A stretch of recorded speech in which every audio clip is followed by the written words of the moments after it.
No good deed goes unpunished means that even when someone tries to do something kind or helpful, they may face negative consequences, implying that acts of kindness can sometimes backfire and lead to negative outcomes for the person doing the good deed. It appears that Tyler Perry may be experiencing this along with some buyer's remorse since he bought the fake victim story that Meghan Markle sold him. In today's video, we're going to discuss Tyler Perry's bitter and icy response to questions about Meghan Markle in the new London Times interview. Is their friendship merely for show?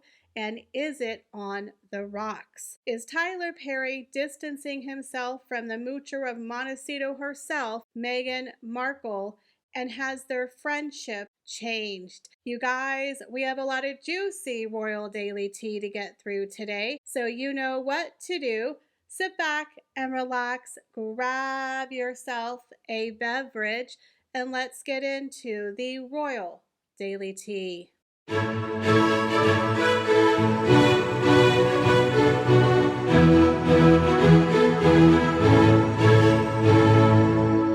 But before we get into today's video, I wanted to make another announcement about the Christmas card exchange. It is in full swing. I have my cards and my stamps. So if you would like to send me a Christmas card, here is my address, as well as some of your favorite royals. I know I got to get my cards out very, very soon, but if you would like to send me something, please feel free to send it to this address.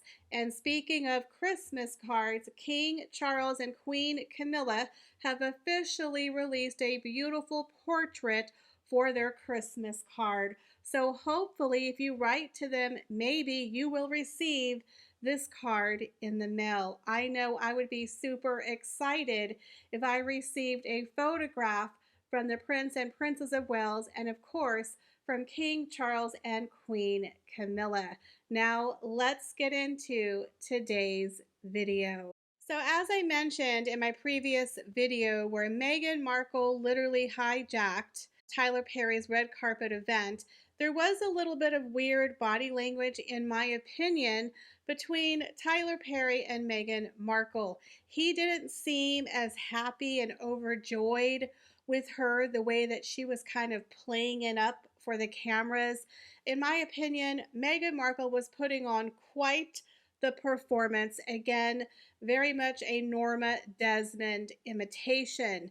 So it was kind of awkward when you saw that Tyler Perry kind of was going through the motions on the red carpet when he was there for the Paley Honor Award. Meghan acted like they were such good friends. They were besties. They grew up together. They've known each other for 20 years. They've worked together. The big hug that she had to give him on the red carpet, the overjoyedness, the hands.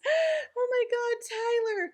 It was so overplayed. And when we find out how the relationship started, it's really icky and cringy and fake. And I think that Tyler Perry is getting a little tired of Meghan Markle. So we're going to unpack some interesting stories here. Another one we're going to talk about in my next video. It's the 2-year anniversary of Prince Harry and Meghan Markle's mockumentary that they put out on Netflix. And there's a lot to unpack in that. So stay tuned for that. We're going to get into a deep dive of that in tomorrow's video. But today we're going to talk about an interesting article and a reaction that Tyler Perry dropped in a brand new interview for the London Times article. Now, firstly, here's another point I want to mention. Meghan Markle showed up as supposedly Tyler Perry's bestie and +1 at the Paley Awards the other day. Now, interestingly enough, she was seated with Kerry Washington and Oprah Winfrey. Now, according to Neil Sean and a couple of insiders, Tyler Perry wanted to make sure that Meghan Markle did not, I repeat, did not get up on stage. She wasn't going to get the microphone. So you know Meghan had to play up the step and repeat. She had to play up the red carpet because she wasn't going to get her moment to gush over her bestie Tyler Perry or give one of her word salad speeches with the microphone. Tyler Perry made it very clear it was Oprah who was going to be on stage presenting to him, but also Kerry Washington also made an appearance, but not Meghan Markle. So you have to know Meghan Markle felt a little snubbed that her bestie, wink wink, didn't have her on stage presenting him the award because she acted like that's what she was doing on the red carpet. Because again, she was overacting, overplaying all of the attention because she's a desperate attention seeker.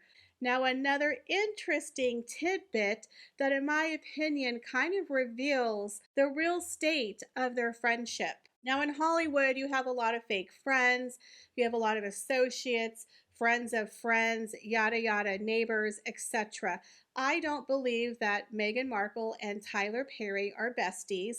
I don't even think they're actually really good friends. I think they're friends, they're associates, but I kind of feel like it might be on the outs because it seems Meghan Markle, sweetheart, yes, thank.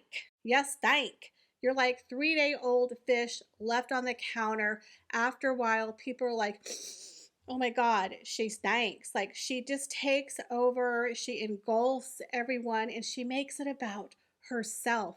I mean, this woman has mooched off of Tyler Perry like it's an all-you-can-eat buffet, and she's constantly wanting more. And I think he's getting a little sick, and Meghan Markle. But again, publicly, they're going to keep it nice. They're going to keep it friendly. But I think there's a lot of frustration from Tyler Perry to Meghan Markle. So the point I wanted to make was you have Kerry Washington, Oprah Winfrey, and Tyler Perry sitting at the Paley Awards. The next day was the opening premiere of Tyler Perry's brand new movie, 668, which he directed and premiered in small theaters around the country, and it's going to be streamed on Netflix on December 20th. So if they're such good friends, wouldn't you think Meghan Markle would be invited to this huge premiere? Tyler Perry directed this movie. Kerry Washington and Oprah star in this movie, but Meghan Markle did not attend the movie premiere the next day. Instead, she was sitting there at the table acting like she was besties with Kerry Washington, dancing like she's at the prom, but she didn't get invited nor attend a huge movie premiere the next day. Don't y'all find that a little funny, how she wasn't invited? Now, some people will say, oh, she was invited and she couldn't go because she had to stay home with Archie and Lilibet because she's a mom. She's a mom. But I think we all know nothing would keep that woman away from another step and repeat, another red carpet. Let's not forget she has Doria and nannies. So I did find it interesting that Meghan Markle went to some subpar vapid nothing burger award that 99.9% of the people have never heard about, but she doesn't get invited to a huge movie premiere that her bestie, the godfather of her daughter, directed. I think that speaks volumes. I think he didn't want her there. That's my opinion. Let me know, guys, what you think about that in the comments below. So let's talk about the meet cute. The meet cute between Tyler Perry and Meghan Markle, what kind of kick-started this whole little fake Hollywood friendship.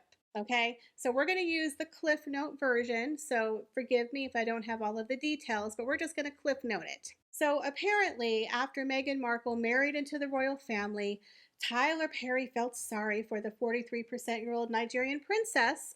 He didn't feel she was being treated fairly, or perhaps she was overwhelmed. Who knows? Maybe he watches a lot of Lifetime movies and he was worried about Meghan. So he felt some kind of way and he wrote a letter to Meghan, which she promptly ignored for months until she needed it. So then Meghan Markle picks up the phone, one ringy dingy, two ringy dingy, three ringy dingy, and calls, Big Daddy, Tyler Perry, I need your help. I'm a victim. They're so mean to me. So then she talks about how she doesn't feel safe. They're not protecting her. They want to unalive her little baby Archie because he's biracial. They don't understand her. They're jealous of her and they're not protecting her, right? Even though Harry and Meghan at that time were working royals, were probably the most secure they ever been because they were under royal protection, living in a royal house on royal grounds. But never mind the facts. Meghan sold him a bunch of porky pie lies, and he bought it hook, line, and sinker. He's like, you in danger, girl. You in danger, girl. Let me send you a jet. Now, again, I don't know why Tyler Perry felt that he needed to rescue two multimillionaires who are also royal. They were not locked in the palace. They were not being held against their will. And Prince Harry had millions upon millions of dollars that he inherited. Why did Tyler Perry feel like he had to send the private jet? It's called narcissistic manipulation. Meghan Markle played him like a little fiddle. She did the victimhood, woe is me, and Tyler Perry bought it. Now, we can't blame Tyler Perry for being a fool because this was before Megxit. This was before our YouTube channels. He didn't know. He was just taking what Meghan Markle said as truth because, again, he didn't know her at all. They had not met in person. He was taking this woman at face value because, in my opinion, Tyler Perry seems like a very nice person. He had a very troubling upbringing. He seems like an empath. And Meghan Markle, the narcissistic siren that she is, oh, she had his number. She manipulated that poor man with her woe is me story. So Tyler Perry sends her his magic and very expensive private jet. And we all know Meghan Markle and Prince Harry love their freebies. Oh, they love their freebies. Meghan Markle likes her freebies almost as much as she likes a microphone and an award. It's probably in her top 5, y'all. It gets her all excited. You know, a little narcissistic wet dream gets her juices a-flowing. Send me a private jet, Big Daddy. So Tyler sends them a private jet thinking this is all on the DL. This is, shh, this is a secret. Because again, he is sneaking Prince Harry and Meghan Markle out the palace because they're locked up like prisoners. He's saving them. And then during the mockumentary, Tyler Perry let it slip. Oh yeah, Meghan treated me like I was her therapist. Yeah, she used you. She used you, okay? And she manipulated you. That's what she did. So then Meghan was like, we don't want to impose on you, Tyler. We couldn't stay at your house possibly for weeks or months. No, we couldn't do that to you. And he told her she could stay as long as she wants. Wow. The fiddler is just fiddling you to death. So Meghan gets, Tyler Perry to send them the private jet, the Freedom Flight, where Harry looks high as a kite, and they're over there flying over to Montecito, where they land at Tyler Perry's house. And we all know the stories. Again, we have to say allegedly that, well, Harry and Meghan were a little demanding. They weren't great house guests. They put up this really ugly privacy fence. There are a lot of rumors that she mistreated the staff. Again, it's alleged. But here's another story. Tyler Perry said he was reading the newspapers because he was so paranoid that they were going to come after Prince Harry and Meghan Markle. So not only was he afraid of the royal family, he was also afraid of the paparazzi and the media. But what he didn't know, what we know, but he didn't know, was that Meghan Markle had, Batgrid and all these people on speed dial, and let everyone know, hi, this is Meghan. Yeah, okay, we're at Tyler Perry's house. Here's the address. Click. So all of a sudden, all these helicopters are showing up on this man's private property. Never had a problem before, but the minute Harry and Megxie get there, it's a problem, right? Poor little Tyler Perry's having a problem. So of course, Meghan Markle tips off the paparazzi, and little Tyler Perry had no clue. And of course, it helped play into her story. We're unsafe. They're coming for us, Tyler. They're coming for us. They're hounding us. And she's over there in the corner laughing, texting back Grid, are you going to be here? What time are you going to be here? I got to make sure I got my money shot. You know what I mean? She played him. So then there were many stories after Prince Harry and Meghan Markle moved out of his mansion, like finally mooched the hell out of the man, finally moved. There were rumors and stories that Tyler Perry was not happy with the way that Meghan and Harry treated his staff, the way that the fence was put up, the paparazzi. But again, Tyler Perry was nice. He stayed friendly with them. So I believe Meghan Markle decided, I got to do something to make this man want to stay around me. Oh, I know. We'll make him little Lilibet's godfather. That's what we'll do. I believe that was a full-on manipulation of Tyler Perry to keep Big Daddy around. They want to make sure they keep that billionaire in their pocket. Right? They had wore out their welcome, but now he's Lily's godfather, so that's a great way to keep that man stuck to the couple. So Meghan Markle, in my opinion, used the godfather angle to keep Tyler Perry happy, to kind of placate him, to kind of keep that friendship going, because in my opinion, I think he did want to distance himself from Meghan and Harry, because again, they really weren't friends. They never really were friends. Meghan and Harry used him to get out of jail, to get out of the palace, right? And then they overused him. And then they're like, okay, we're going to placate you and make you the godfather. So Tyler Perry sat down with the Sunday Times, where they described him as one of the most powerful people in the film and television industry. Now, the interviewer decided to ask a question about Meghan and Harry, and apparently Tyler Perry did not like that. So when asked in the interview how he prepared Meghan and Harry for their move to America, he replied, I didn't. So in my opinion, he's kind of downplaying the role that he played during Megxit. I mean, you gave them a jet. You gave them your house. So maybe you didn't have to prepare Meghan for living in America, but you did offer quite a bit of assistance. Then Tyler Perry added, Meghan's from California. She knows California. So there was nothing to prepare for. Now here's the other part of the article that gets a little snippy, but I will say this, what I learned about mentioning them, because there's this insatiable appetite to know all about them, is that any question that is asked becomes the headlines of anything I say. Stating that he doesn't pay attention to the media, Tyler was then asked why the news about Meghan and Harry was so insatiable. He added, you're from the UK, you tell me. Now, in my opinion, that was a little dig that Tyler was making to the media, the British media.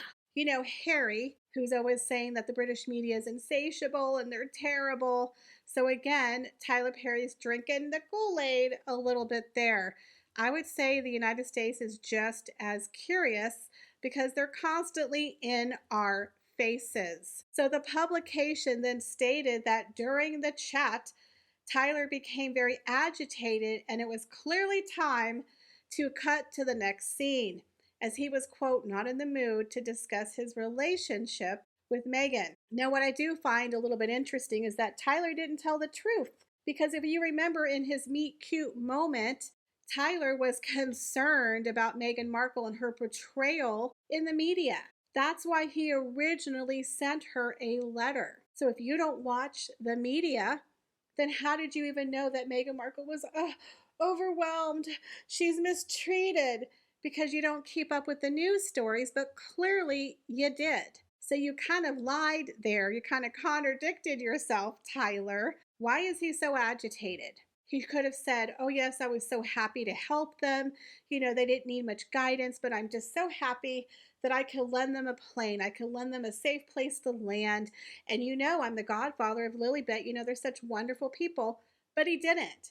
He was extremely angry and frustrated, pretty much to be compared and in the same sentence with Harry and Meghan. He didn't want them in this interview at all. And he wanted to like distance himself and downplay the role he did in Megxit. Why?